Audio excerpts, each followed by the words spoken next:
Never planned to fall in love with a guy. But sometimes life throws you a curveball and you have to swing with it. I never planned to leave my hometown, but life had other ideas.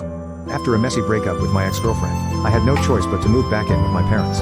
It was a nightmare. We fought all the time, and I felt like I was suffocating in their house. I needed a way out, fast. That's when I saw an ad for a chef position at a hotel in another city. They were looking for someone who could start right away, as they had just reopened under new management. I applied on a whim, and to my surprise, I got the job.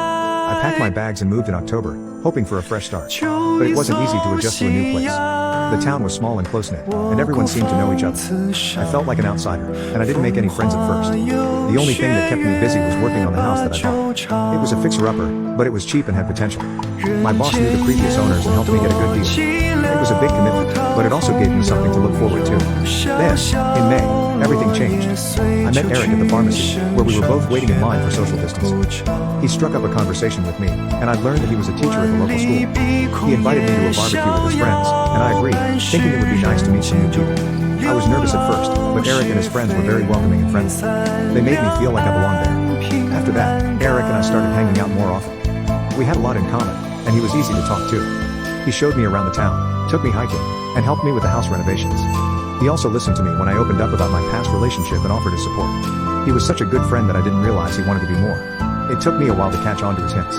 He asked me out for dinner one night, but he said it so casually that I thought he meant it as a joke. He took me to a fancy restaurant in another town, but I didn't notice anything different about his behavior. He texted me hearts and called me pet names, but I thought he was just being playful. He held my hand in public, but I thought he was just being friendly.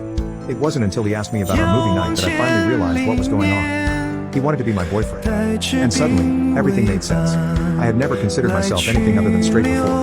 But when I thought about Eric, I felt something different. Something more than friendship. Something that made me happy and excited and nervous all at once. He was cute, kind and funny. He had the same taste in music and movies as me. He made me laugh and smile and feel good about myself. He was everything I wanted in a partner. But he was also a guy. I didn't know how to deal with that. I grew up in a conservative family and community, where being gay was not accepted or talked about. I had always dated girls, even though I never felt a strong connection with any of them. I had never questioned my sexuality before, but now I had to face it.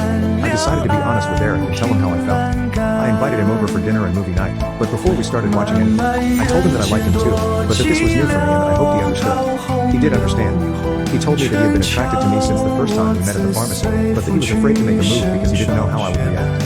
He said that he had come out as gay only a year ago, after struggling with his identity for a long time. He said that he hadn't dated much since then, because there weren't many options in this town. He also told me that he had been dropping hints for weeks, hoping that I would pick up on them and reciprocate his feelings. He said that his friends had encouraged him to ask me out for dinner, which was a big step for him. He said that he was nervous the whole time, which explained why he seemed so formal. He laughed when I told him that I didn't realize we were dating until he held my hand in public. He said that he thought I was flirting back with him all along, and that he was surprised by how bold I was being. He listed some of the things we had done together that seemed romantic to him. Cooking for each other, cuddling on the couch, sharing personal stories, complimenting each other, kissing each other on the cheek. He was right. We had done all those things. And I had enjoyed them. A lot. But I had never thought of them as anything more than friendly gestures. I had never thought of him as anything more than a friend. Until now. We talked for hours, and we realized that we had a lot in common. We both came from conservative backgrounds, and we both faced challenges in being ourselves. We both wanted to be happy and loved, and we both found that in each other. We decided to give our relationship a chance, but to take it slow. We also agreed to keep it low-key for now, until we were ready to tell our friends and families. We knew it wouldn't be easy, especially in this town, where rumors spread fast and people judge quickly. But we also knew it was worth it. Because we had found something special. Something that made us feel alive. Something that made us feel like ourselves. So I guess I have a boyfriend now. And I couldn't be happier.